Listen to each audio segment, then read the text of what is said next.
everybody, welcome back to another episode of the Southern Fried Geekery podcast. And you know, if you track the long arc of our history, this is episode 117. But in many ways, it's episode 1 because we're trying something brand new today, and we're going to cross our little fingers and we're going to pray to all the comic gods, you know, the old ones, the new ones, Crom, that it works, and putting it out there because, hey, we're practicing social distancing. And as always, if you can hear me, I am Caleb Alexander McKenzie. Matt Trogdon. And Craig Lance. And we are recording live from 3 separate locales where we have barricaded ourselves like good little boys inside our respective domains because we're trying to keep people safe, right? Like that's the thing that we're being told to do. That's the smart thing, is to keep this little, you know, this major world crisis under control. We're doing our part and we're social mitigating. And, you know, I don't know about you guys, but that has left a lot of time to get some extra reading done in this past week. Theoretically, also working from home means that you never actually get to clock out, which is, it's another thing to keep in mind. Sometimes you got to walk away from the computer. But I just want, you know, since we're here, I want to check on you guys. And how's everybody doing this week? Y'all doing okay? Doing good. I'm doing good. I'm, you know, I get on social media a little bit and watch the news a little bit. And then outside of that, I play video games and read. Nice. Maybe watch some television, but try to not information overload right now. Nice. Yep, I'm getting my news in small bites and I'm ignoring social media to the largest part. And catching up on some movies and some reading as well. Trying to see the positives in this. Like, isn't this relaxing? There you go. Right. So homecations, staycations. Yep. Before we started recording, you guys were saying, and we kind of created a really cool metaphor for this. You know, there's a light at the end of the tunnel, and you know, right now it's both a freight train and the opening. And you know, with this social distancing thing, basically what you have to do is you got to step aside and you got to let the train pass. And once the train gets past, you can walk out of the tunnel. I think that's a really good metaphor to think about it. Yeah, I mean, it's scary and it's dangerous, but I think one of the dangers right now is people getting lost inside their own heads and getting lost in the fear of the situation and not pausing to take just a really deep breath and to kind of get some mental control of their outlook on things. And I think now more than ever you need to do that. So on that subject now, once again, is another really good time to talk about Frank Herbert's Dune. Yes. Yeah. So in Frank Herbert's Dune, I know what you're going to say. There is a litany against fear. I would recommend you look up the litany against fear. All right, Can I drop one of the good quotes? Do it. Fear is the mind killer. Yes. Yeah. Our one of our buddies posted that the other day. Mr. Jason Wood posted something about that. I appreciated it in this moment. I'm doing great. Working from home. My entire school experience with law school has gotten moved online now. It's been interesting to watch some of my elder professors learn to use the internet in a brand new way. And by cool, I mean it's been a struggle, but it's that's just one of those things. It happens. It's no big deal. It's a new situation for everybody. So just stay calm, improvise, adapt, and overcome, and we'll be okay. So as always, we try to get some reading done throughout the week. Now taking mental breaks to read books means that we've got short stacks to talk about. And so I am curious to hear what you guys read this week. And I'm going to be taking notes, and hopefully I've got this set up in a way that me typing on my computer won't be thunderous. But if it is, I apologize. Again, we're trying something new, so just, bear with us. Keep in mind that this is something that we're new at. So Matt, if you want to be a darling, a dear, why don't you tell me what you read this week? So my short stack consists of starting off with Marvel's X-Force number 9 by Benjamin Percy, Joshua Cassara, and Dean White. I'm going to keep talking about X-Force because I keep running across people that aren't reading it. You mean like me? Yes, and it continues to be one of the standout X titles in the whole new X run. And this one, again, was great. The story is moving very well. The art is great. And the the standout moments in these, again, consistently are the Kid Omega and Wolverine moments. Oh yeah. And this issue, there's a moment in this issue where they're actually moving through a very dense, I say they, it's Wolverine, Domino, and Kid Omega are moving through a dense jungle environment, and Kid Omega is, trailing behind, whining about how hot it is and how sweaty he's getting, and he just won't shut up. So Wolverine just says, "Sick of your whining," and then tears half his clothes off. It's hilarious. While Kid Omega is whining about how they're all designer clothes, yada yada yada. Craig, I think, will back me up on this. X-Force is just out. It's so good. It's so entertaining to read. Yeah, and it had that great moment where you had Dawkins and Logan playing Russian roulette with their claws. Yeah. The beginning of the issue, Logan and Dawkins are playing Russian roulette by holding their fists to their head. Where they're playing, actually, it's a game of spin the bottle. Spin the bottle. Spin the bottle roulette, whatever you want to call it. And so Jean is watching this, and Jean tells Scott that she's worried that her moral compass has been compromised from joining X-Force. That's hilarious. Oh, it's awesome. It was great. Yeah. So the other two books I read were from DC. So DC Superman's pal Jimmy Olsen. I forgot to write down the issue number this week's, but anyway, Matt Fraction, Steve Lieber, and Nathan Fairbairn. Again, why I'm interested in a Jimmy Olsen book still doesn't make any sense on the surface, but this book's hilarious. It continues to make me laugh out loud with every issue. So if you're looking for something funny to read, and a lot of us could use that right now, I recommend this series. It continues to crack me up. I got to second you on that one. It's because it's funny and smart. It's not just kind of like, funny haha or funny in a Simpsons fart joke kind of way. It's really, really intelligent comedy. I can't get enough. It cracks me up. This is one I'll have to pick up in the trade, because I read the first issue and it just didn't grab me the way it grabs you guys. But the way you guys went on about it, I'm going to have to get the trades when they come out. It's such good sarcastic and smart ass humor, and there's one page in here where it's like a fake fake comics credit page, and Steve Lieber is credited as a artisanal envisionographer. Yeah, artisanal envisionographer is awesome. I still think the best joke from the series so far is Batman sitting alone in the Batcave with one of those arrow through the head headbands, saying, "I too am hilarious." That's the kind, that's funny as shit to me. Yeah, this book's so funny, and it's a good story too. I mean, the story itself. I mean, this issue cracked me up that Jimmy decides to go to a PTA fundraiser casino night, and runs into Lex Luthor there, who's wiping out all the other PTA members at the casino night. It's awesome. So, but thirdly, I read actually a reprint of Justice League #1 that came out. I believe it was 1980 was the year this came out. This was written by both Keith Giffen and J.M. Mateus. Art by Kevin McGuire.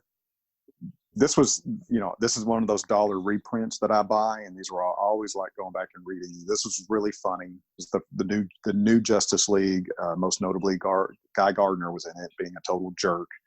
And this is the issue that led to the famous One Punch. Nice. Not in this issue, but in the consecutive issues, because he's butting heads with Batman immediately, and he's butting heads with everybody, but Batman comes in to straighten him out. So that's my stack. One of the most satisfying moments in comics history. It's amazing. It's so funny to go back and read that. It's so well written, and the way the other team members react is awesome. It's so good. Nice. I love those reprints. I need to do a better job of picking some of those up. For me, it's been the facsimiles, but the same thing. You're rereading these stories that you loved.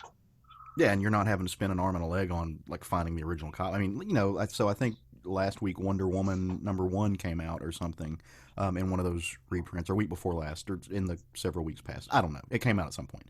And our friend from the Comic Book Bears podcast, Steve, read it and was speaking about it on their podcast. And look, we're never going to. I say we, unless you're one of the billionaires who listens to our show and or just Craig, you'll never have the money to afford Wonder Woman #1, and so that's one of those things that you can pick up this for $1 and you can go and relive that, and or you don't have to spend $50 on an omnibus. It's just a great way to go revisit those stories. For sure. Absolutely. Craig, what did you read this week, brother? So my first book I read that I'm going to talk about is Artemis and the Assassin, which was my on the menu book last week from Aftershock Comics, Stephanie Phillips, Megan Hetrick, and Francesca Fantini.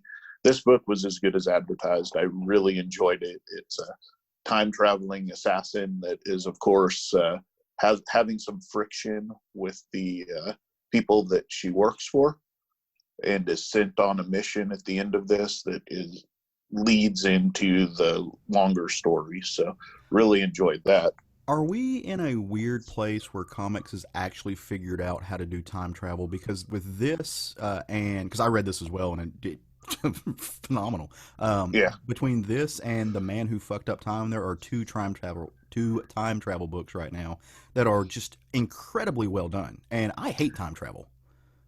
I generally hate time travel too, but both of these books have legitimately good writers writing them, and I think that makes a difference. I mean, Stephanie Phillips and John Layman, you've got two of the better writers out there handling this. So I think for me, it's a matter of trusting the writers that are on the book more so than the subject matter. The next book I'm going to talk about is one that both of you have talked about in the past, and that's Spider-Man Life Story Omnibus, or Trade Paperback Volume 1, Chip Zdarsky and Mark Bagley. This is as good as advertised, and what I love about this book is it hits every major moment in Spider-Man's life. So if you wanted to just get caught up on continuity of Spider-Man, you could read this and just don't age him, and you would be caught up on where he's at in life. It's so good. It's really good, yeah. And then the other book I read was I picked this up after Matt talked about a different book, but this is tied into the same universe, and it's Johnny the Homicidal Maniac, SLG Publishing. Jonan Vasquez wrote, drew, lettered, everything. And this book is so good. It's so funny and real. It's real. I love at one point he dies and goes to hell. Then he goes to heaven. He's not supposed to be there. He goes to hell. He's not supposed to be there. No one knows what to do with him, so they just send him back to Earth. It's great. Now, is this the book that you were texting us about that you said has the new favorite character in it? Yeah, Squee is the kid that lives next door, which is actually, I think, the book that Matt talked about. Yeah. Mm-hmm. Okay.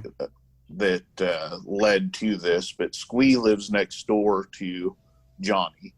And so every time Johnny injures himself, he comes over to Squee's house looking for, antibiotics or Band-Aids or whatever. So yeah, it's pretty great. In Squee, just he became one of my favorites. There's a point where because his parents really don't pay attention to him. They don't want him around. The dad keeps saying, "You ruined my life."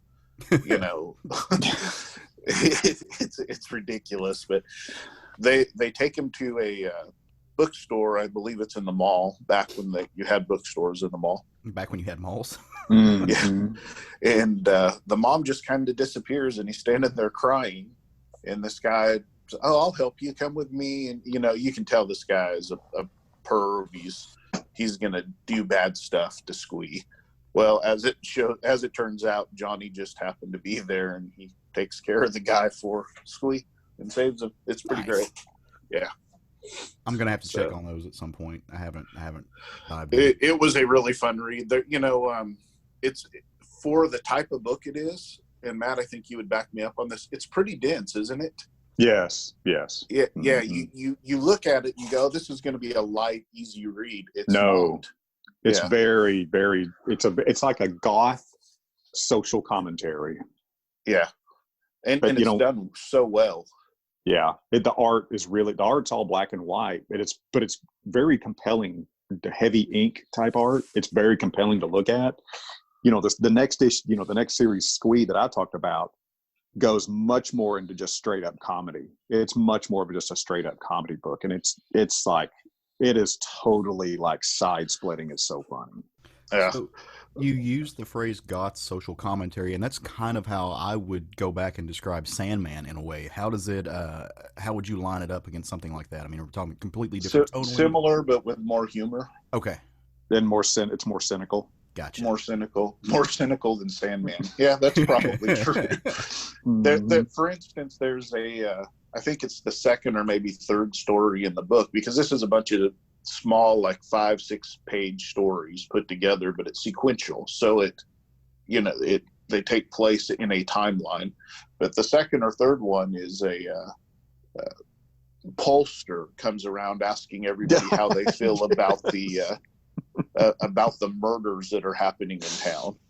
And he happens upon Johnny's house, which is just hilarious. Yeah. He's like, "There's something wrong with your doorbell." Well, Johnny's got somebody wired to the doorbell, and every time you ring it, the guy screams, and that's his doorbell. Wow. Yeah, it's fantastic.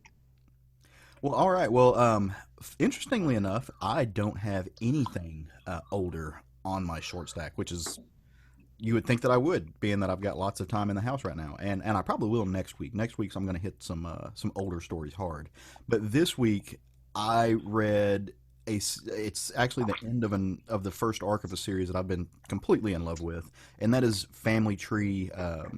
And this was number 5, and this is by Jeff Lemire, Phil Hester, Eric Gapster, and Ryan Cody. So apparently, and without spoiling anything, because folks really need to go read this, the entire first part of the arc was an epilogue to what the story is going to be, which makes me think that this is going to be a very long series. That, and we don't see that a lot anymore. Most time we get 12 issues of a thing max. If you take the first 5 issues to do a complete arc, and you turn it into kind of an epilogue. Am I using that? Is it epilogue or prologue? No, it's prologue. Prologue, excuse me. The past is prologue. So to have it be prologue, that makes me think that you've got a long and winding path laid out, and it is just excellent. And you kind of see the first 5 issues come to fruition with the child, and long story short, you have a little girl here who is slowly turning into a tree, and you're like, well, that just sounds like a weird metaphor for life, knowing Jeff Lemire, and with the roots in the past and everything, and it is, but it also is turning into a weird. It launches into a futurist dystopian plant-based hellscape. So, and I'm curious to see where it's going to go. So I can't wait. And Phil Hester's art is beautiful. Also, the last page of that book was amazing. Oh, dude, I'm so excited for where this is going to go. Also, number 2 on my stack was Tales from Harrow County, number 4, also the end of an arc. And this is the end of this little mini-series. This is Cullen Bunn, Tyler Crook, and Naomi Franquez. I can't sing Harrow County's praises enough. I love that story. It's been great to go back and revisit this. We're, now seeing things through the eyes of what was a tangential character to the main series, but is now the focal point of this series. I'm sure this is going to come out in trade. It's been really fun going home again in this book and seeing where the world has gone since Emmy did her thing, and what's happening in the years past. They're dealing with some very, very real in a world that is so seated in magic. They're dealing with some very real problems, as Harrow County is wont to do. This has been largely a ghost story in this series, and you're starting to see some of it just wraps everything up. You see what brought it into the world, the pain and the suffering that comes from loss and loneliness, and from dealing with some black arts that you're not prepared to deal with. And it's a really great love story as well. So, it's very happy making that this ended the way it did. And I hope there's more. I hope this team gets together and continues this journey and shows us some other corners of this world and the future that it lays out. And well, then, based on the way it ended, I feel like that it will. I think so. And then it also, speaking of Harrow County, we posted on our Facebook page, in case you haven't seen it, is that Colin Bunn has, for free, put the PDF of the first issue out there of Harrow County, the original volume, which we're seeing a lot of artists do this in this time to give people free things to read. Yeah, that's been an amazing part of all this, is seeing the people go out of their way, especially in the art community, go out of their way to provide entertainment, making free. I mean, Justin Jordan did the same thing where he's making lots of stuff free online. The other night, which was technically, I think, St.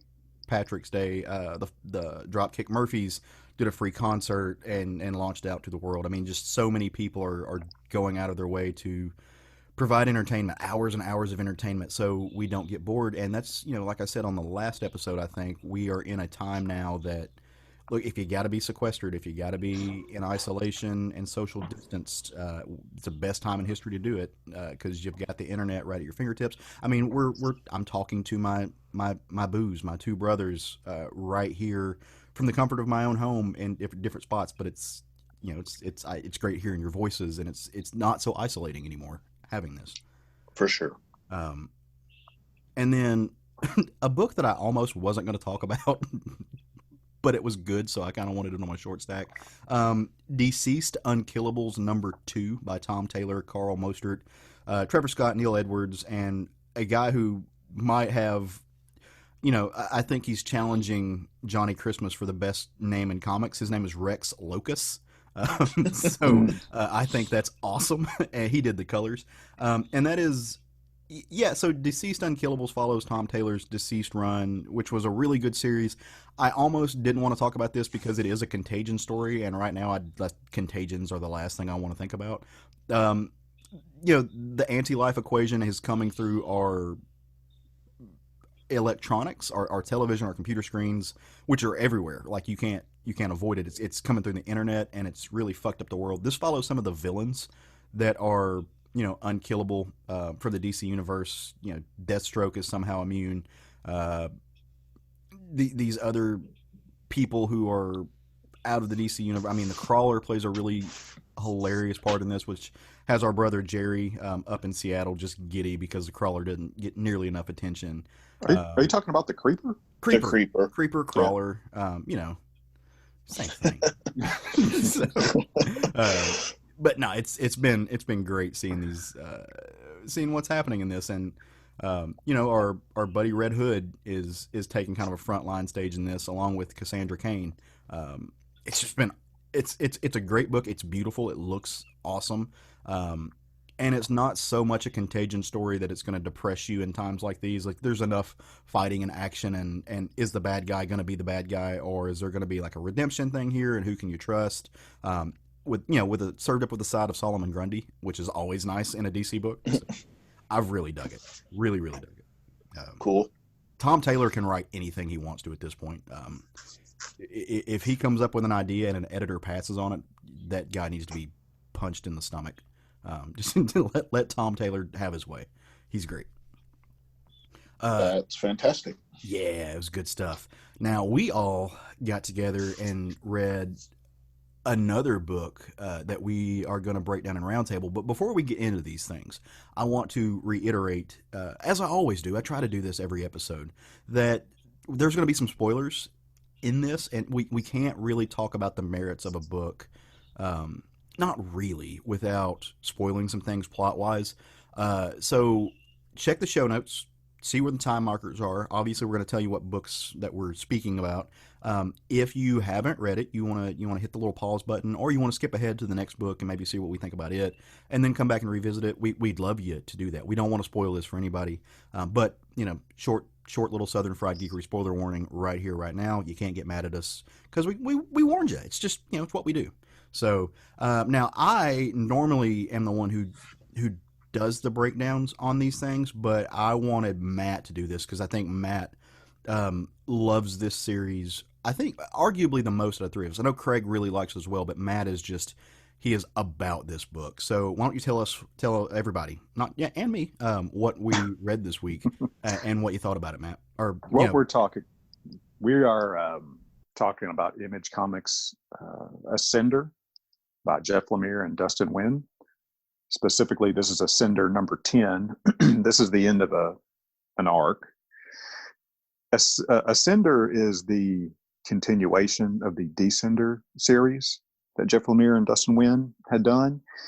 It's not required reading that you've read Descender, but I'll say there's some emotional notes that you're going to miss if you haven't read Descender, frankly.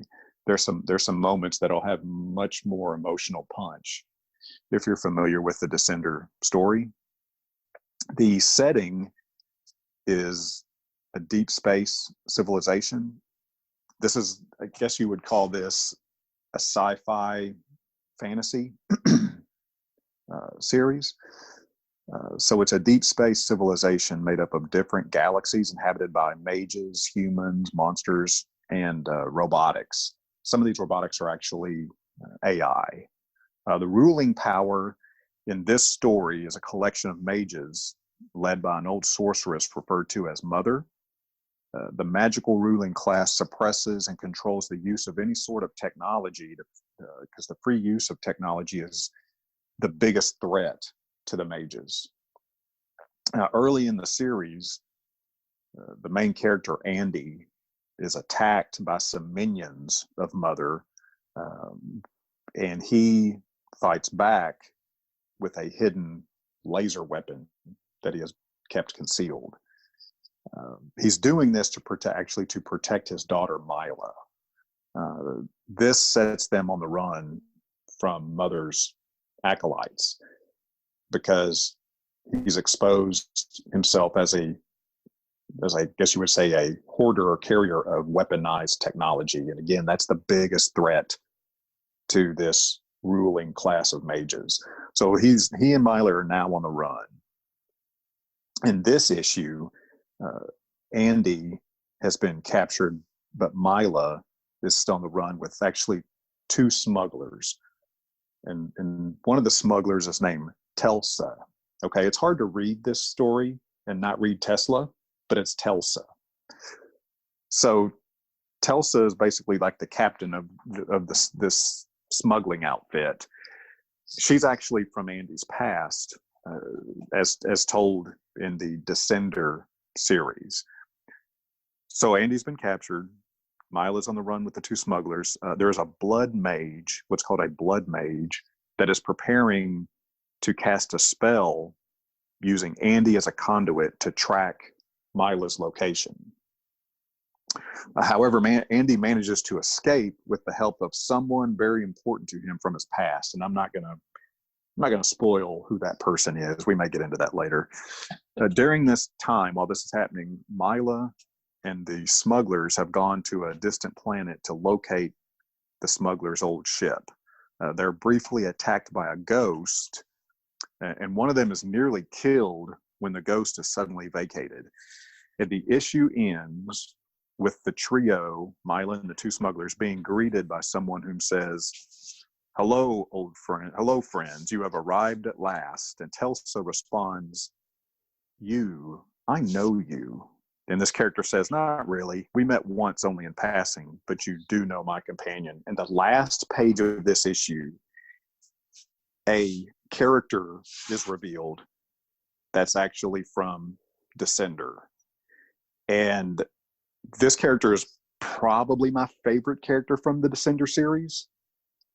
So again, we may spoil it, we may not, but that's how the issue ends up. And this is a really good example. What I'm talking about is, if you read Descender, the emotional punch of this character being revealed goes through the roof.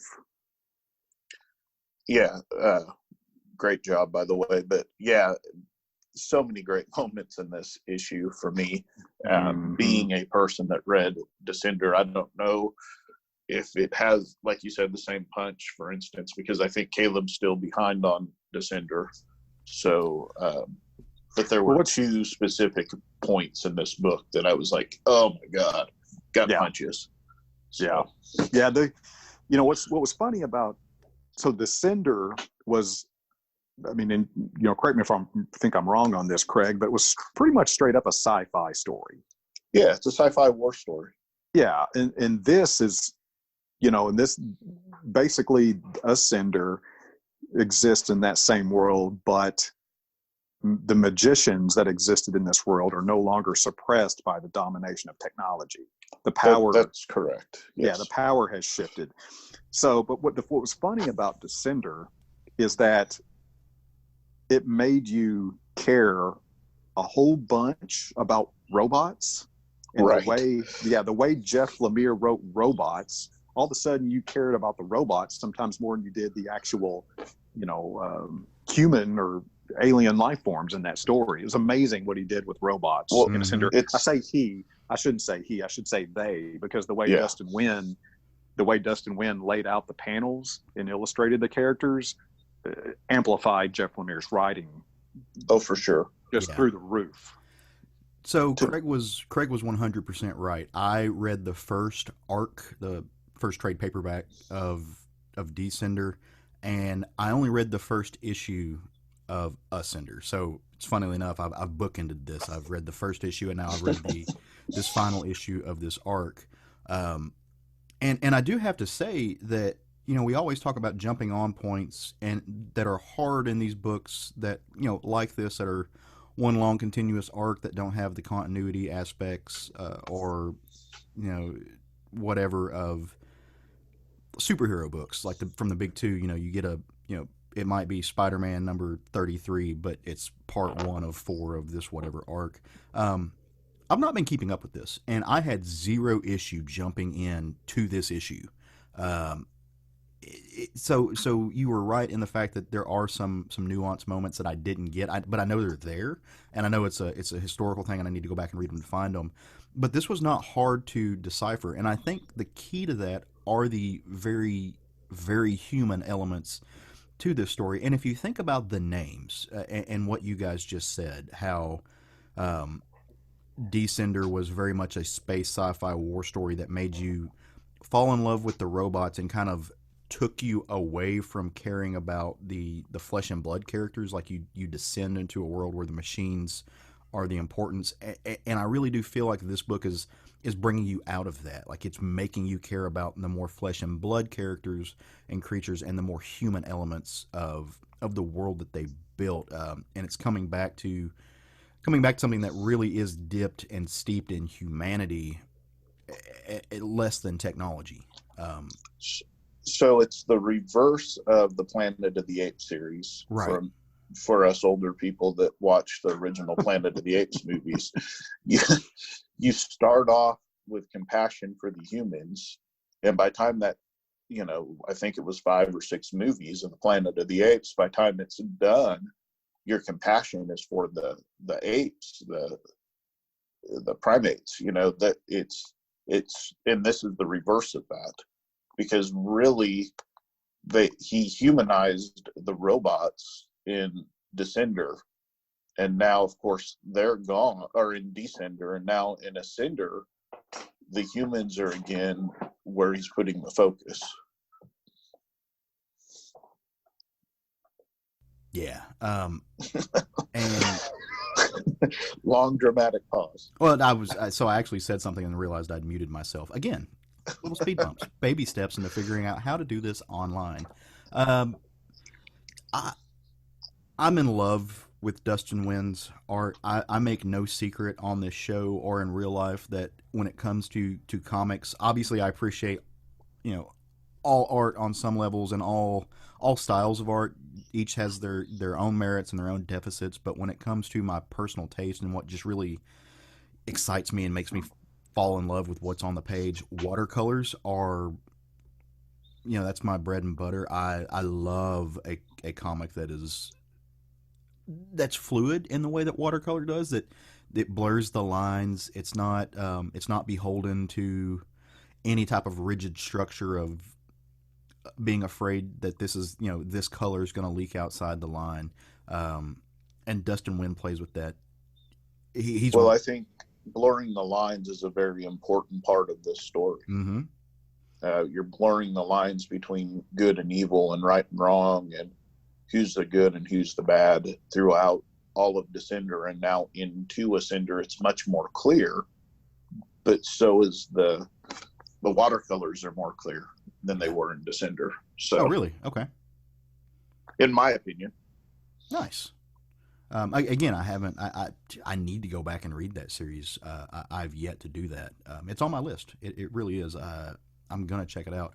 But I think it's important to note that this is one of the things, and that watercolor does really well, is it brings a tone to the story that is not otherwise there. And I think color theory plays an important part with that. And you get these really, with watercolor, you get these shades that aren't locked into whatever button you push on a color wheel when it comes to digital coloring. You know what I mean? So even if you have a great program that gives you 100,000 different colors, when it comes to watercolor and what you're actually mixing the colors with each brush stroke, you get these different shades and tones that really affect the eye in a way. And so importantly, when it comes to the background, I'm on a page right now where Dustin is using a lot of browns, especially for the brown, and it gives it kind of this muddied color. And he's so skilled that what he's done is he's made the watercolors work to look like candles in the background that give you this sense of light in the area. And in the foreground, the characters are more dark, they're more muted. But it's not just a brown. There's like 75 different shades of that brown, and in some areas it's more intense, and in some areas it's almost fading to a beige, to a white, that you just don't really get that when you're block coloring or when you're using a different style. And it just gives the book a texture, I think, that watercolor can only do. And like I said, Dustin Nguyen is one of the best watercolorists working in the game. But I mean, that stuff's why I love Matt Kent. It's why I love Jeff Lemire. It's why I love guys like Kelly Williams that do this type of work. Tyler Crook, Naomi Franquez. Like, that's just it. I can't get enough of it, because it's making you do some work. Like, from the reader's perspective, it's not rigid. It's making you do some visual interpretation that, arguably you have to do with any kind of comics art, right? Like, that's the point of comics. But Dustin Nguyen's definitely, in my opinion, the master of watercolors in comic books. Mm-hmm. If you've read either of these two series or even an issue of these two series, you will understand that completely. Yeah, I mean, I can't think of any version of watercolor that I prefer. I mean, yeah, I have to agree with that. It just a great book. It was a great ending to this story arc, and it just continues to build upon this world and galaxy that he's already given us. I don't know what I expected from this series based on the way he kind of presented it, and he being Jeff Lemire, is that this was going to be, as Matt stated earlier, this is magic has returned, because in Descender technology was removed, so now magic is flourishing again. What I'm getting isn't exactly what I thought I was getting, but I'm loving every minute of it. Yeah, it's definitely a compelling read. It really is. So it's Jeff Lemire at his best, in my opinion. Not having read the rest of this world, how much of an import is the concept of ghosts to this story? I think that's yet to be determined. Yeah, that's yet to be determined. Okay. Because there was no fantasy element in the first. Well, there was science fantasy, but there was no sword and sorcery, horror elements, anything like that. You're getting a lot of horror elements in Ascender. Yeah. You've got vampires, you've got goblins, you get supernatural. Supernatural horror, yeah. Yeah, so you didn't have any of that in Descender. It was all technology. Okay. Or Descender. I keep getting it backwards. In Descender, you didn't have any of the supernatural elements. It was technology based. So anything outside of that is new to this series. You know, the whole time that Descender was coming out, you'll tell me if you think I'm wrong about this, Craig, but I felt like that book would have been, a lot of more people would have been talking more about Descender if Saga hadn't have basically outshined everybody. Oh, for sure. And it's as good as Saga. It's just a different story. Yeah. I always felt like, you know, it's kind of like people say the same thing about the show, the HBO show, The Wire. You know, what people always say is if The Sopranos had not been on the air, The Wire would have been winning all those awards that The Sopranos got because it was such a good show. But it just got outshone a little bit by The Sopranos. And I always think about Descender and Saga the same way. Yeah, that's a good interpretation, because I think you're right. I think that it kind of fell behind because it was, people put it in the same genre, but it's to me a different genre. But because they both take place in space, people combine them. Mm-hmm. Yeah, well, I mean, sometimes you just have those comics that suck all the air out of the room. Yeah. Or television shows. And I think part of that is because people, you know, when it comes to television, people only have a limited time to watch TV. And when it comes to comics, people only have a limited time to read books, or a limited budget on which to read books. And so you kind of have to pick and choose what you want. Sure. And, you know, if you want to browse different mediums, like Craig said, you get two stories where boiled down to their finer points, it's, you know, weird space stuff with some robots and some really human elements. You kind of pick and choose one. And yeah, Saga, you know, Brian K. Vaughan tends to, with his writing, whenever he's on a good series, just suck all the air out of the room, because he is that good. I think arguably, and again, this is a point of subjection, and people can come argue with us about it, and they should, because that's what art is for. But I think Lemire is more flexible in his writing than Brian K. Vaughan is. I think Lemire has a broader range of topics that he can hit and do well at. And that's not saying that he's more talented in any way, because they're both incredibly talented people. He's just got a different method and a more applicable writing style to the human condition, I think. In order to give different, he can tap into different genres of literature than I think than Brian K. Vaughan can.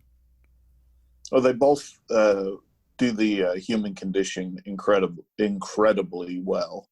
I think that Brian K. Vaughan does better in natural elements, which is weird because Saga is one of his best, but it's a natural love story. So I think that whereas I think Lemire does really good in fantasy type settings. I agree with that. Yeah. Yeah. So I love this book. It very much, and this is somebody who has not read this series, who has not kept up with the aforementioned Descender or any of this books. I can't recommend it enough. I think it's great. I encourage anybody and everybody to go jump on this. And, you know, right now you can buy it on Comixology and check it out. You can call your local comic shop as they're struggling, unless you're in a state that they have the stay-at-home order in place. Call your local comic shop. Ask them, hey, do you have the first arc, the third trade paperback of Ascender, or the entire collection of Descender? Do y'all got that on the shelf? And, you know, if they do, see if you can pay online and do the curbside pickup, just like you can with local restaurants and stuff. And you know what? When you do that, tip your comic shop employee. For sure. Because those dudes are largely minimum wage. Those dudes and ladies are largely minimum wage people. You know, unless they are the shop owner or the manager or whatever. They're scared shitless right now. And so, you know, support your local business by reaching out and finding some material and see if you can do a curbside pickup. But tip your comic shop worker in the same way that you would a waiter. Give them that extra boost because they're going to need it right now. Yeah, for sure. Just be kind to everybody right now. That's a good way to live life. For sure. So, Craig, you have but I love you. Have I told you that? You have told me that. As we're talking about being kind. I would love to know what you read this week. And that maybe I haven't read. Tell me about a book. Okay. I read a book called Hotell with an extra L, just for reference. It's Hotell. #1. It's by a new publisher, AWA Upshot. It was written by John Lees, drawn by Dalibor Talajic, colored by Lee Lowridge, and lettered by Sal Capriano, and the cover is by Kari Andrews. So this book is, first of all, did either of you read this book? I did not. Okay. I haven't. Okay. But after I have read some of Upshot's other stuff, and I am going to say a word or two about them with you. Okay. After you're done telling us. Okay, so this book is basically a similar to Twilight Zone. It starts off with a innkeeper, and he's talking about the inn that he's staying at, and he turns and he's talking to a pregnant woman and explains to her that the only way you can find this hotel is that it makes itself known to people that need it for whatever reason. So maybe you've driven up and down the road on Route 66 100 times and never seen the sign, but tonight you drove by and you needed it. And so he gives her a room, and this hotel is very reminiscent of Psycho Hotel. It's got 4 rooms, and it's a motel, really, not a hotel, but they call it a hotel. And a swimming pool that he suggests that you don't swim in. And he takes her to her room and tells her, there's no TV. Don't swim in the pool. There's no TV. There's no phone. But if anything happens and it's likely to, and you need me, let me know. So the lady, if anything happens and it's likely to, enjoy your stay. He pretty much tells her that it's going to get weird. And so you find out that she was beaten by her husband and is on the run from him. And he was trying to actually kick her in the stomach and cause a miscarriage. So that's why she's left. And she's in this hotel, and she's got about a 12-hour head start on her husband.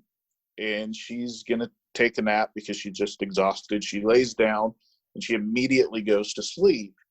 And her baby starts talking to her and telling her how much he loves her and that how much he needs her. And if she'll just, make it through this, he'll give her what she wants.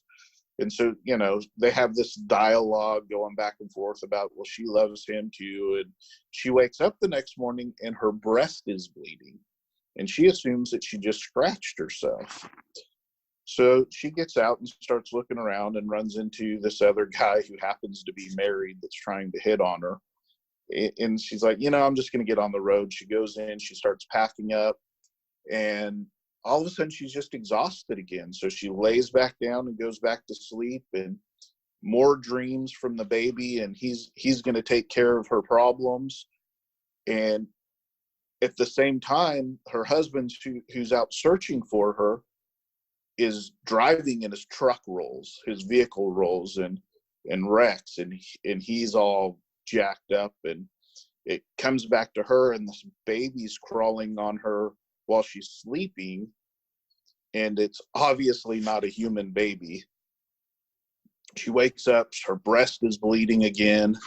She doesn't know what's going on. She's just exhausted. She's going to leave. She passes out again, and the husband, in the meantime, has found the hotel, because, as you need it, the hotel appears. And she wakes up and this demon baby's crawling on her and calling her mommy. And, she's still pregnant, so it's not her baby. And she fights it off, eventually choking it and killing it, and walks outside, and her husband's there. He's been blinded from the accident. And she says, "Here's your baby. It's a boy." And hands him the dead demon baby. And that's how this ends. So this is going to be like 5 or 6 issues of a, Twilight Zone-esque story. It was really horrific and fun and just a good time. It was everything you want in a comic book. Really horrific and fun. So it was both of those things, yes. I haven't read this story yet, but one of the really cool things that AWA Upshot did is they released almost, it's kind of the size of a trade paperback, but it's called AWA Upshot Now, and it is essentially all of the first issues from their launch, because this is going to be a shared universe that this new publisher is doing, and so I'm curious to see how these things kind of overlap. But they released all the first issues in this Upshot Now book, and they're all in black and white, which is, it's really great. It's a great way to get a, if you can't pick up all 6 issues of a $4 comic, here's this book that's going to cost you, I think, what is it, $4.99. That's got 6 issue number ones, all done in black and white with, the entire first story of each one. And it's gorgeous. And so while Craig was talking about it, I flipped it out and was looking through it. I don't know this artist. And again, I don't know what this artist looks like in color, but Dalibor Talajic just kind of has a great use of space. He's got this one, it's a single page spread, and it's heavily inked. It's like at one point you see the baby in utero, you see mom, and she's naked, but it's her body that she would have had before she got pregnant. And she's fit, and the umbilical cord is kind of making the separations on the page, and it's winding all around her body, her breasts, and like that page alone, it's taking place inside her dream. The work that he does on that page and throughout this story, using the visage of the baby in utero, minus the point that the baby is out of proportion with what a newborn would be. That kid's like 4 compared. But it's a dream world. Yeah, it's a dream world. But minus that, the work that he does using the umbilical cord, using this line of nourishment from the mother to the child to connect them in the dream, while this black-eyed kid succubus thing is violating demon baby. Yeah, I mean, it is violating her body outside. In reality, is just outstanding. It's great. Yeah, the art's great. The colors, the palette is a very muted palette, but of course it needs to be for this story. It's very well done. The baby is usually drawn in red or orange during the page you just described, and she's green. So it's very interesting, the use of colors that they do in this book as well. But the story really got me. I looked up John Lees to see if I had read anything else by him, and I have not.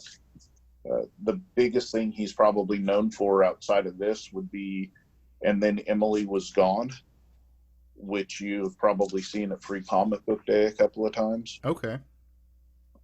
Which it appears to be a different kind of monster story as well.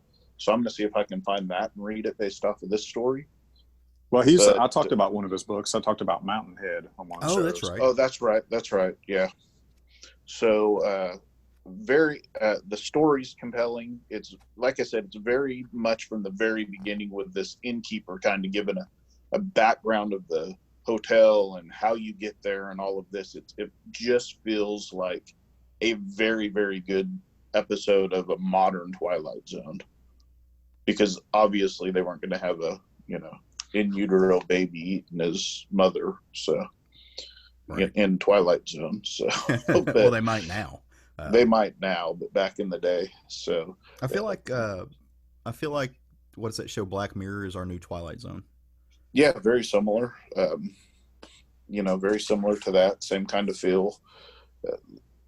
I love the concept that the hotel appears to people that need it or that it wants. So we'll see. It's Hotel California, right? I mean, that's you can check out, but you can never leave it. You see it on the side of the road, but it's not really there. I mean, it's that concept, which is amazing. Well, on the cover, there's 6 different rooms, 4 of them with the windows open. So in one, there's the woman with a baby. One, there's a woman sitting on a chair with her back to you. One of the windows has a man holding an axe. Mm-hmm. And the other one has a man in a gimp costume with a woman tied up to a chair. But the woman is behind the curtain, so you can't see what's going on. And then there's one where it appears to be the other 2 have the curtains closed, and there's a dude kind of floating in the air with a cape. And then the last one, there is a woman with a horse head on. Yep. So weirdness. Yeah, I'm kind of interested in what those other 5 stories are going to be. I'm going to check it out. Yeah, I'm on this book till the end. I read 3 of the new Upshot books this week. This was my favorite. I felt bad for Straczynski. J. Michael Straczynski just got back into comics, and unfortunately his book that released this week was a Contagion book, and I just couldn't do it. Yeah.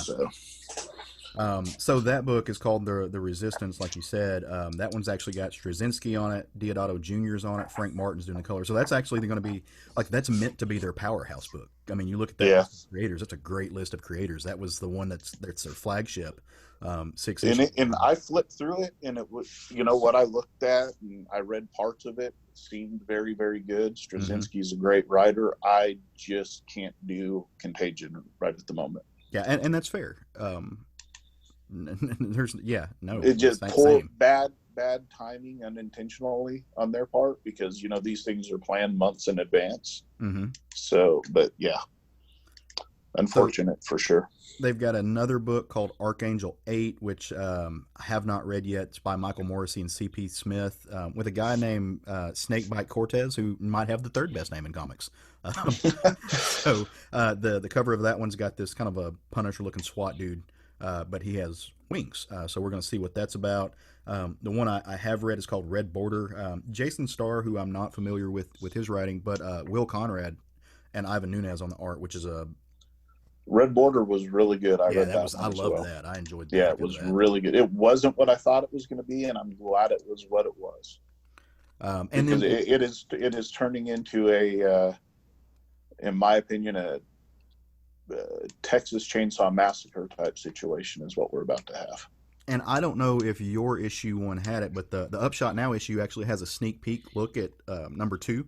And, it did not. Oh, dude, they're doing some work in this book. Yeah. At least on the art team. They're doing some really good work. And there's another look at a book that they're going to do called Fight Girls, and it's got Frank Cho and Sabine Rich is doing it. And it's 10 women, 4 challenges, 1 crown. The winner rules the empire. Yeah, I'm interested to see how all this ties together for sure. I am too, because they're kind of all over the place with it. Yeah, but I mean, so far the 2 I've read are either horror, not horror, setup books. So. Southmouth Strikes Again. Exactly. So yeah, I'm excited for where this company is going. They look like they're doing some really cool stuff. Yeah. So I read a book this week. I realized the past few weeks I have talked about books that are non-superhero books that are outside the purview of the big two, and because that's just not kind of where my head is at right now, and that ebbs and flows. But I read a book this week that is from Marvel that I just really, really dug. It was really, really fun. And so I wanted to talk about it because I haven't talked about a Marvel book in a while. And that book is none other than Outlawed #1. And this is by Eve Ewing, Kim Jacinto, and colorist named Grunderhern. Dropped it on us. So this book is kind of launching into an event which I know everybody groans when you hear that word. Oh, events. It's sad, boo, nah. But it's an event that Marvel's going to do that kind of focuses around some of the younger heroes.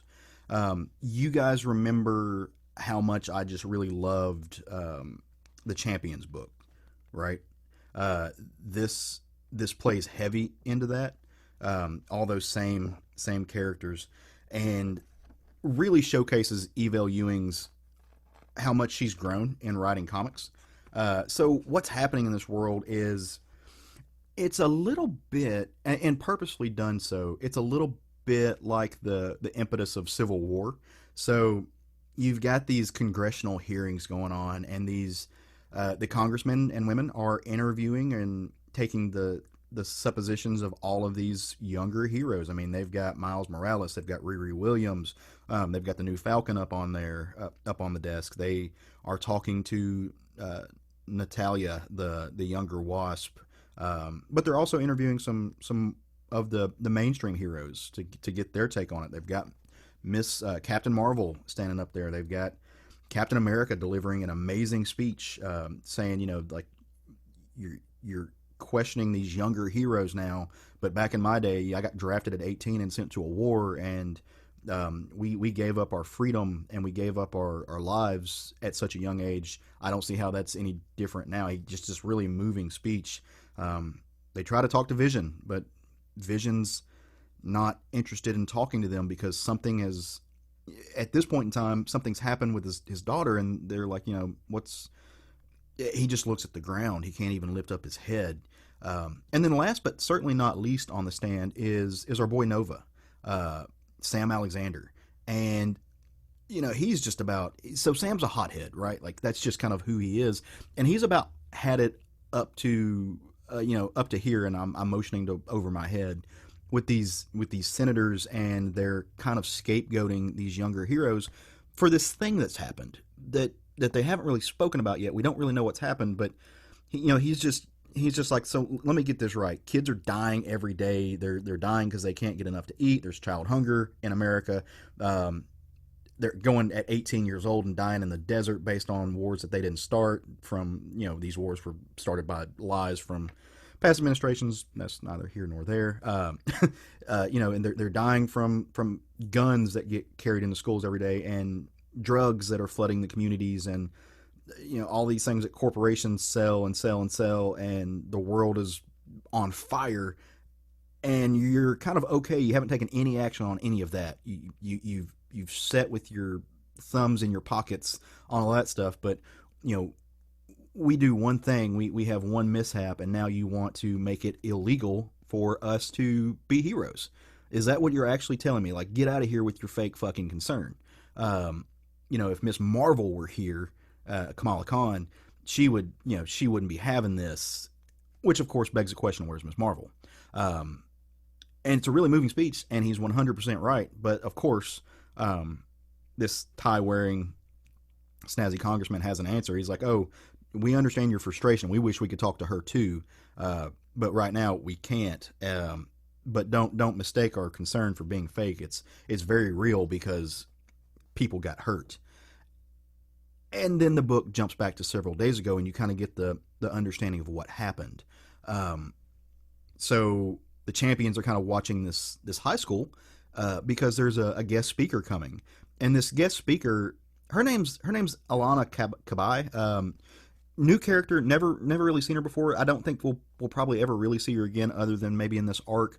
But she's kind of a Malala figure, if you guys remember her from real life. Malala was this young girl that was, I want to say Afghani. Forgive me if I'm mistaken on that. But Malala's whole thing was she was going around the country and talking about the rights for young women to get an education. And you know, I think there's a parallel to the young woman who is going around right now and talking to different places about you know, global warming and climate change. And you know, both of those figures in real life got a lot of hate. You know, still getting a lot of hate, a lot, you know, death threats, very real hate from not only weird internet trolls who are faceless, but also from very public figures. And one of the organizations, to use that word, that is kind of corralling and directing the hate that Alana's getting is Roxxon, who, you know, plays a very pivotal role in the big Marvel U right now. They're an oil company. Yeah, they're standing for Exxon. You know, they don't make any bones about it. They're this evil, greedy corporation that right now is being ran by a Minotaur that is very integral to the Immortal Hulk series. And so that's why the champions are there. They're kind of watching her. They're going to make sure that nobody comes after her, that nobody's sent to assassinate her. You know, they're just kind of, they're laying down ground cover, so to speak. And, you know, so Spider-Man and Miss Marvel, they're dressed like civilians, and they're going to go inside the school and kind of hang out near her to make sure nothing happens. They're playing the inside game, but they've got Ironheart. They've got all the champions kind of out and about in the world. You know, Viv Vision is she's phased out, so you can't really see her as she's like walking through the school. A new character, a younger character named Power Man, who's not he's not Power Man in the sense of Luke Cage. He gets his power from chi. He's almost a blend of Luke Cage and Iron Fist, but he gets his power from the chi delivered through stories, and he's hanging out a little bit of this, and a lot of this is predicated on the fact that the champions have expanded. One of the things Miss Marvel and Riri decided to do was to start little sister organizations all over the world, so that young kids all over the world could do their part through the champions. And so some of these teams have kind of converged. It's kind of the West Coast Avengers, East Coast Avengers kind of thing. They've kind of converged in the area to check these folks out and to keep an eye on things. When, of course, things go wrong, right? Because it's a comic and things have to go wrong. But it's not what you would expect. A dragon, a big, giant, red, fire-breathing, monstrous dragon pops up out of almost nowhere and just starts besieging the school. And, you know, they're all like, where the hell did a dragon come from? And because this comic is great, and because Evo Ewing and the editors are really doing a fantastic job, there are editorial notes that said, hey, you know, if you want to know where these guys came from, you need to go back and check out the War of the Realms tie-in that happened way back here and see what's happening with this. And so the champions, they kind of charge into action on the outside. You know, they're scrambling, trying to figure out how to fight a dragon. In the meantime, Miss Marvel grabs Alea, and she's like, we got to get you out of here. Like, we got to go take you to get somewhere safe. And so they start walking down some of the back halls to get her to safety. Meanwhile, some guys show up in uniforms, right? Like, and they look like police officers, and they're carrying machine guns, and you know, the champion's like, oh, thank God, the, you know, sword is here. Some people who are going to be backup, they're here to help the situation. And when these guys see the champions, they start firing at the champions. So these are, you know, backup is here, but it's actually backup for the dragon. And so that just adds an extra layer of conflict to the story. You know, they've got to figure out how to protect people not only from a dragon, but from these assholes who are firing machine guns into crowds and being very bad guyish. They're trying to assassinate this young woman for Roxxon. And unfortunately, Miss Marvel is the team lead, and she's not out there with her team. She's on the underground. She's taken this character through the boiler room trying to get her to safety, and so that leaves a power vacuum, so to speak, in the champions and their different sects. And Power Man thinks that he knows how to best handle the dragon situation, and Riri thinks that she knows how best to handle the dragon situation, and Nova, you know, he's kind of trying to play the mitigator, which is a weird spot for Nova to be in. And so as they go back and forth and they're arguing about the best way to go, you know, each of them decides that because they know best, they're just going to do it. And they kind of work against each other. And Meanwhile, while all this is happening, Viv Vision just kind of gets pissed off and loses her shit, and she thinks obviously she knows best, and so she just goes in kind of a berserker rage mode and goes flying at the dragon. About the same time that that Power Man and one of his cohorts, his cohort opens up a portal, and he goes to send a chi punch through it to hit the dragon, and accidentally, Viv flies into the line of fire, and she gets hit with this chi punch, which fries her circuits. And it doesn't fry her circuits in the way that she just kind of glitches out and falls down. It sends her into an incontrollable berserker rage, like she's almost a bloodlusty, and she starts hurting everybody. She's so far gone that she can't stop herself, and she's so powerful that she's starting to like crumble the buildings. And she blasts the dragon, and sends him flying into the side of the school, in effect crumbling the school. And long story short, the champions do what they got to do. They realize what's happening, and they stop bickering amongst themselves, and they subdue the bad guys with guns, and they get the dragon knocked out, and they get him done. But it's almost too little too late, because arguably they caused more damage than they wouldn't have, because if they had worked together, and people got hurt. And so you get this moment to where Spider-Man and the rest of the crew start digging through rubble to find survivors and to find people who are trapped inside, and they do. And Alea, the girl who's traveling around, the young woman, she's like 16, traveling around talking about human rights and the world, the environment. They find her, but they don't find Viv Vision's body, and they also find another body. Not a body. They find a person who is unconscious, and of course that's Kamala Khan, who was protecting her, and she's in a coma, and they can't get her to wake up. Missing in action in all of this, like I said, because in this book and in this group of kids, hidden identities still matter, and Eve does a really good job of making that apparent. They don't know Miss Marvel's missing, and so these congressmen have stepped in, and as far as I know, Viv Vision is missing, and Miss Marvel's missing, and all these kids need to answer to it, and there's been no oversight and no protection, and they're going to pass a law, and the law is going to make it illegal for anybody under 21 to be a vigilante hero. And who's helping them with this law? Some old faces that you might recognize, like Justice from the New Warriors, and Speedball from the New Warriors, and they're helping spur this. And Speedball, he's sitting in the background like, guys, look, I learned this lesson the hard way. This is for your own good. We killed a bunch of kids. Luckily, you guys just messed up some buildings and hurt a few people, but you've got to have oversight. Like, this is not something that we can allow. And they're calling it Kamala's law because Kamala got hurt. Of course, it's antithetical to what she would want. But she's unconscious, and while she's unconscious, Miss Marvel is persona non grata. She's wanted. They're putting up wanted posters with Miss Marvel's name around it, and that's where the book's going to come from. Outlaw.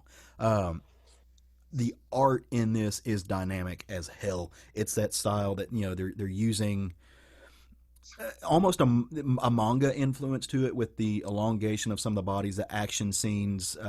They're doing a really great job making it fresh, making it fun. The colors are on point. I love again that it's kinetic. The art is kinetic. You can see the people moving. It feels like it is alive in front of you. You can just feel the energy on the page from the action sequences. There's a double page spread in this that is just to die for. And there's some, there are a few, I would say, hiccups in the book as far as the way the book lays itself out. There are a few moments where like, oh, I wish they had have done a better transition from this spot to that. But I mean, all in all, I can't complain about this book a bit. It's fun.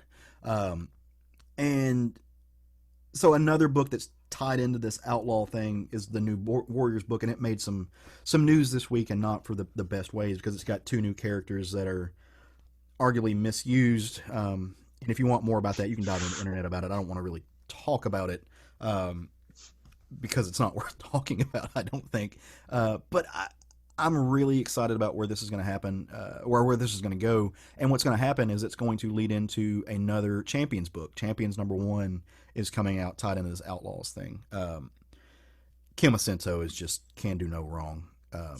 In my book, he's a really fun, young, dynamic artist that really changing the way that we're looking at these books for younger kids. Yeah, I probably should have got on this because I really did dig the Champions book when Jim Zub was writing it. I probably should have got on this, and I'm not sure why I didn't, but I'll see if I can pick it up because it sounds interesting, even though it's a kind of a retelling of Civil War, I would say, from what you're explaining. So but it's maybe not a complete retelling. Like from a different angle, maybe. It's from a different angle. It brings in it brings into where it's limited to kids. But I had this thought because it is kind of in line with what Civil War did. But I also had to remember Civil War was almost 20 years ago. I'm not sure the exact date of when Civil War came out. Civil War was 2005, so 15 years. Yeah, so it's been a hot minute. You've got a whole generation of people now reading comics who have heard about Civil War, and if you follow the Marvel movies, you know what Civil War is, but they've never read this before. I talk to people all the time who are 18, 19 in the comics. I'm like, oh, have you actually read Civil War? And they're like, no, I just know what it is. So it doesn't bother me that it's taking some of the points from that and bringing it, like, I can get it. And I think that's a conversation that we have a lot in comics, like, oh, I've read this before. But as we become increasingly old men, we're gonna have read it before. There's Speak for yourself.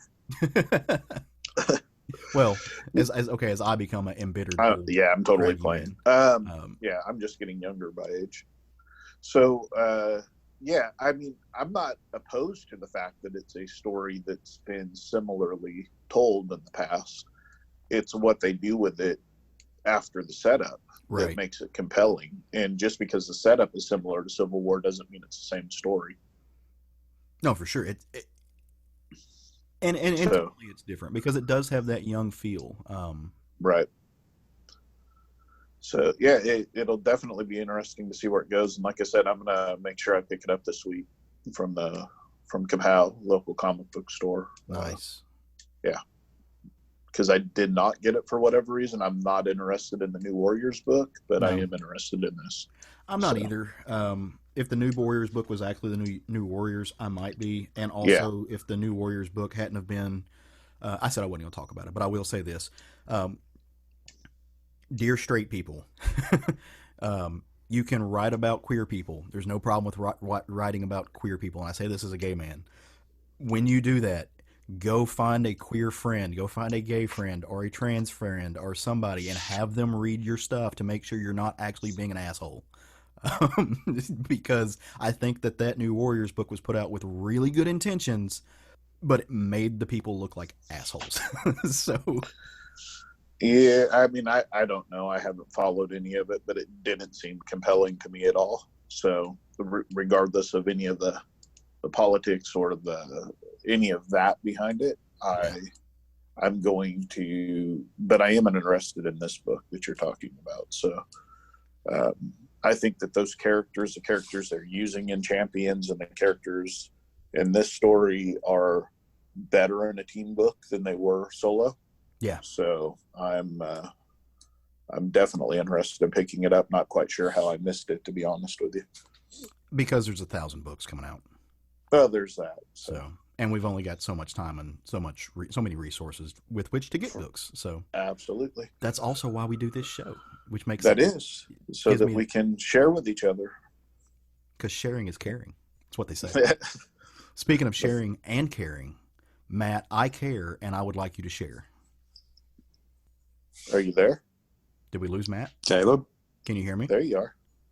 Are you talking? Oh, I guess I lost you guys for a second. Yeah. Okay. Yeah, I'm here. So it's my turn. It is. I made a really good, Craig and I were saying, making a comment about sharing and caring. And I said, because I care, I would like you to share. And I wanted to repeat that rhyme. Oh man, that's a good gold. That's gold. I'm here all week. Comedic gold. Literally, right. I can't go anywhere. Yeah. So along the same lines of the way I started out the show, and people not enough people reading X-Force, I'm going to talk about Marvel's X-Force #1 by Benjamin Piercy, Joshua Cassara, and Dean White. So this series, the opening of this series, does a really good job of exposing the holes in the notion that Krakoa is a paradise. You know, when this, when Hoxpox came out and we learned, what Krakoa was, what Charles and Magneto's motivations were and what their plans were and how they were promoting Krakoa, paradise, and kept getting this feeling of that the mutants were like finally a safe place, finally a place of our own. We've got the leverage we need to basically create a safe spot where all mutants can come and have their motivations be as aligned as they can be. What this series overall does a very good job at doing is exposing all the holes of that notion. And in the opening pages of #1, Beast is actually moving through a densely vegetated area of Krakoa, and he's attacked by some kind of creature that's come out of the Krakoan landscape. And that creature is quickly banished, run off by Logan. Logan has been tracking this same creature. And he and Logan and Beast get to talking, and Beast refers to Krakoa as a paradise, and Wolverine says, no, it's more like a salad bar. And this really kind of paints the picture that Krakoa is in itself an ecosystem. Despite everybody's intentions, it's an ecosystem that's part of a larger ecosystem, which is the planet Earth. And there are going to, as Wolverine says, there are predators everywhere. And the reason this creature basically got the jump on Beast is that Beast feels safe in Krakoa. Then that's what Charles and Magneto have convinced so many mutants of, is that Krakoa is a safe place. And Wolverine recognizes that it's not safe. And he says, that's why you got attacked. That's why you got put on your back, because you felt safe, and safety makes people soft. So getting into the other activities of the book, this issue, Black Tom is feeling uneasy about all the coming and going, because again, this is all mutants are welcome, says Charles. Everybody come and go as you please. Well, Black Tom is feeling very uneasy about this because, the feeling you get from him is that he is the secure part of the security team for Krakoa is all reactionary and not, proactive. He just reacts as people come and go. Well, he approaches Charles about this, says, I'm uneasy about this. And, basically he's begging for more foreknowledge of the coming and going. And Charles argues against this. No, this is a paradise. Everybody is welcome. Well, later in the issue, we see a human strike team make a successful attack on Krakoa. They've discovered a way to break the island's perimeter without alerting the security team of human encroachment.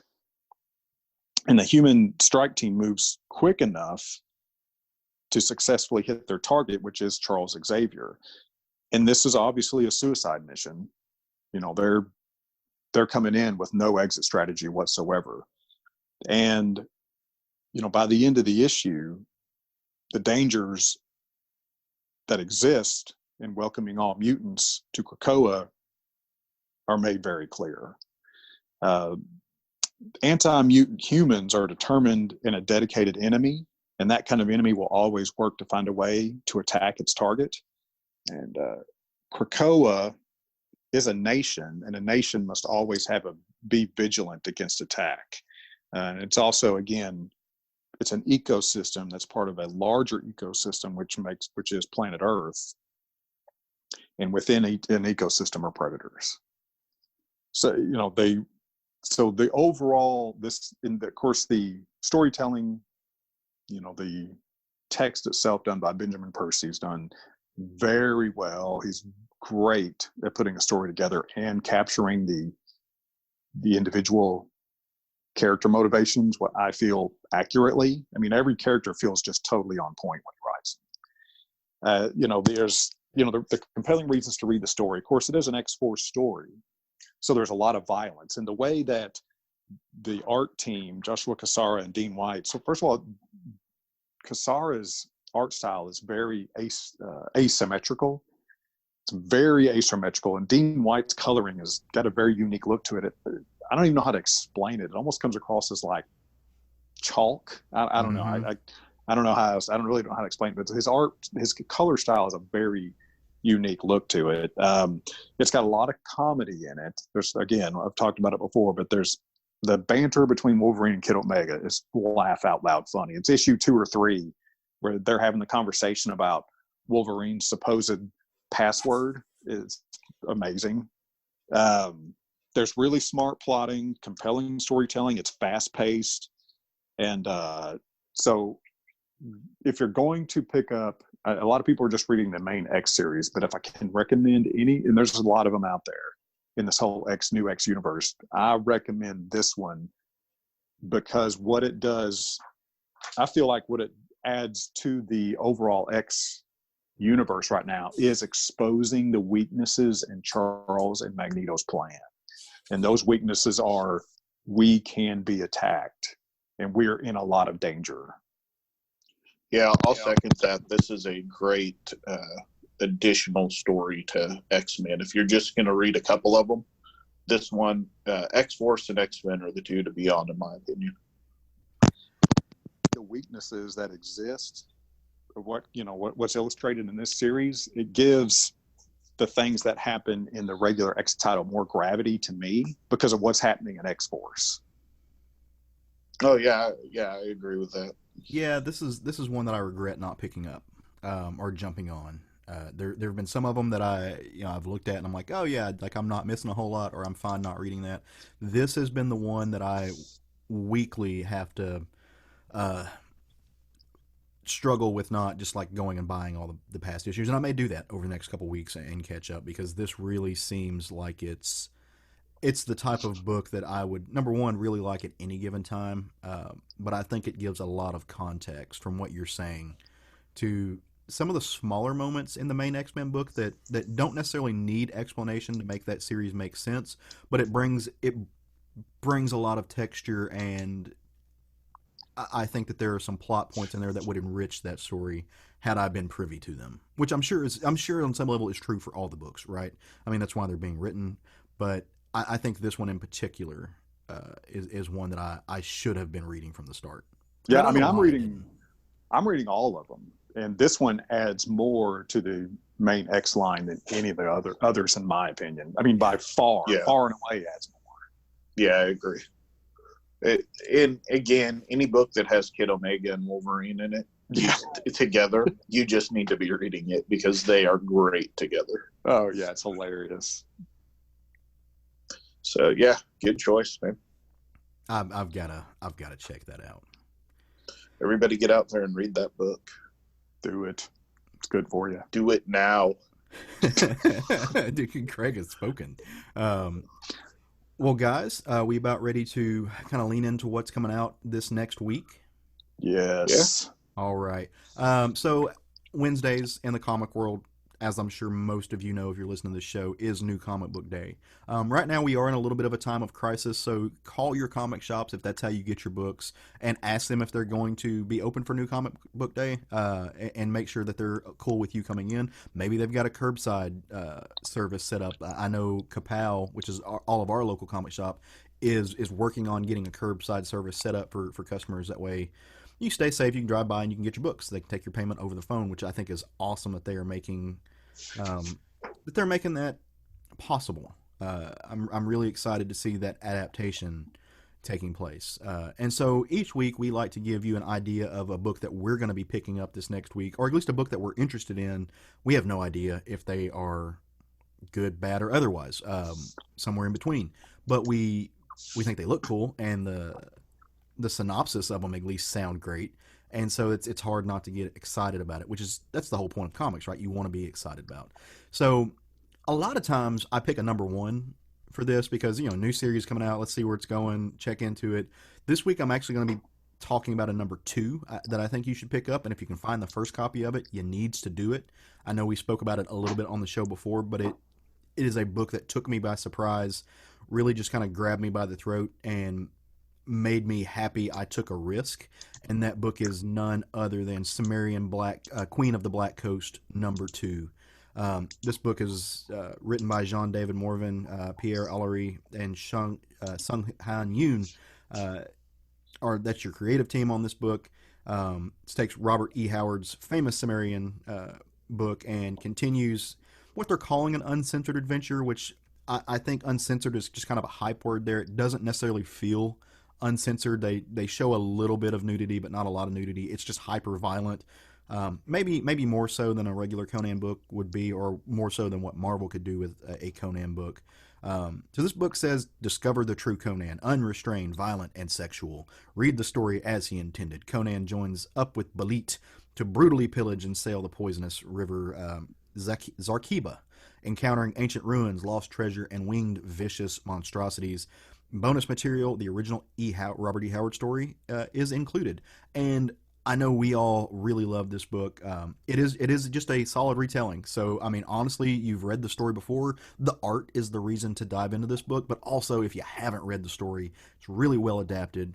It's not necessarily note for note, but it's singing the same song. I cannot ask you enough to support this because I want more of it. I loves it. Check it out. For sure. Do it. I'm glad I got to go first because I'm pretty sure that y'all are going to get that book before me. Well,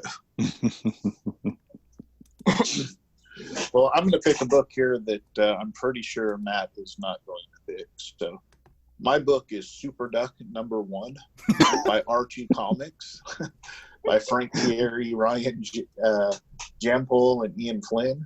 This is a brand new series where Super Duck is the greatest hero of Ducktropolis. Brash, arrogant, and virtually unbeatable, he defeated all threats to the city and routinely foils the schemes of his greatest rival, criminal genius and corporate billionaire, Dapper Duck.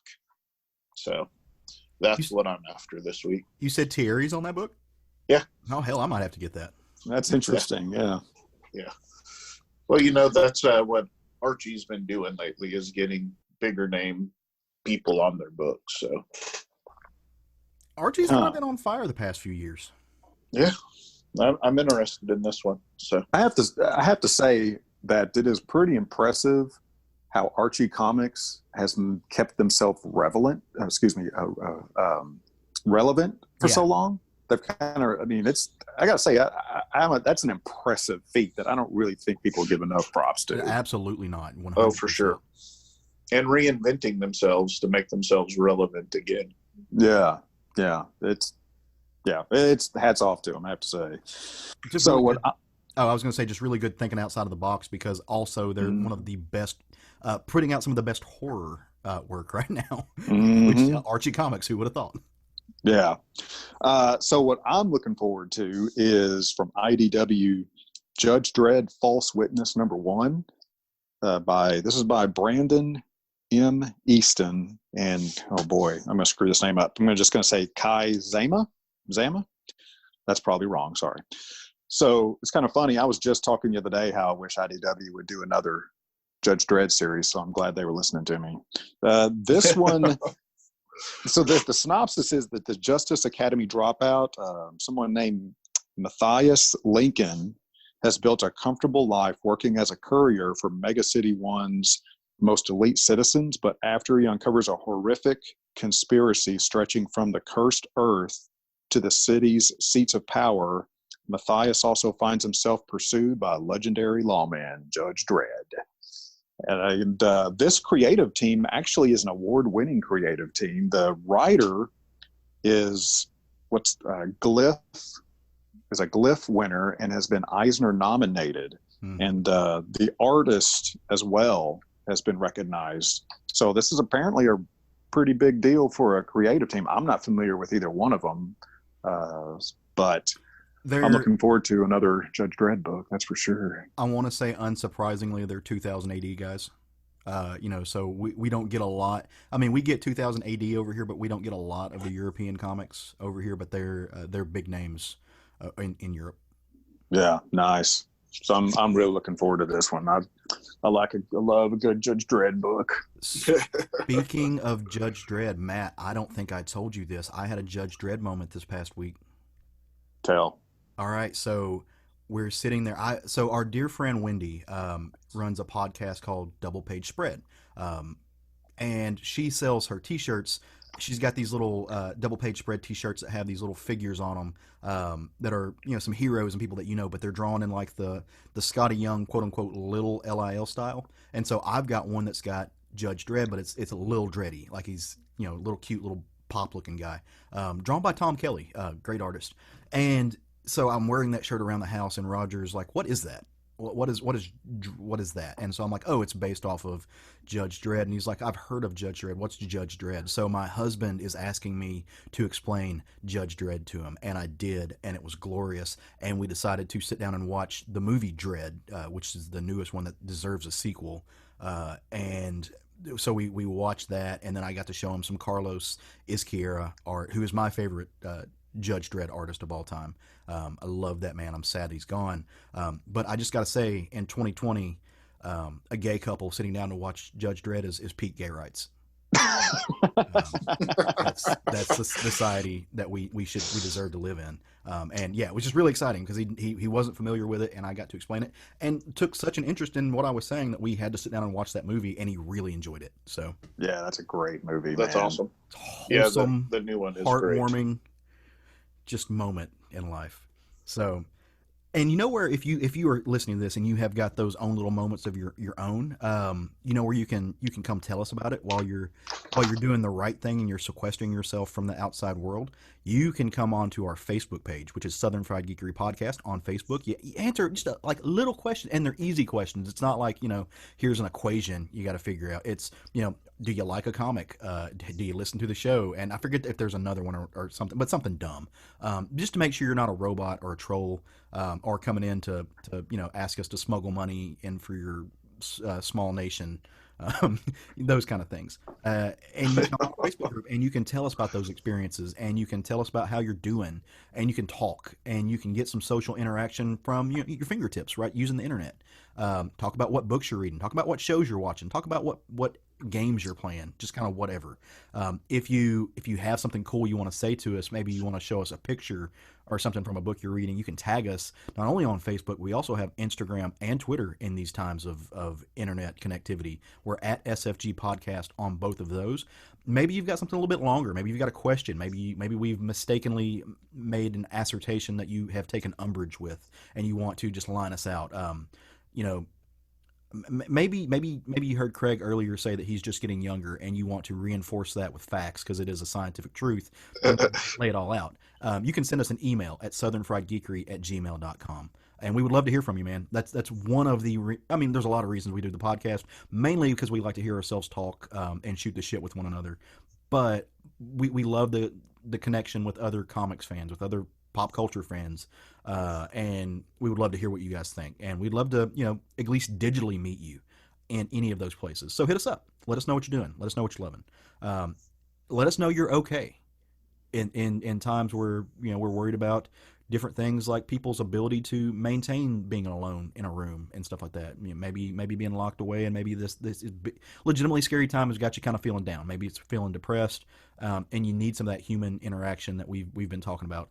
Hit us up. Let us know you're okay. Let us know what you need. Let us know you're not okay. It's okay not to be okay.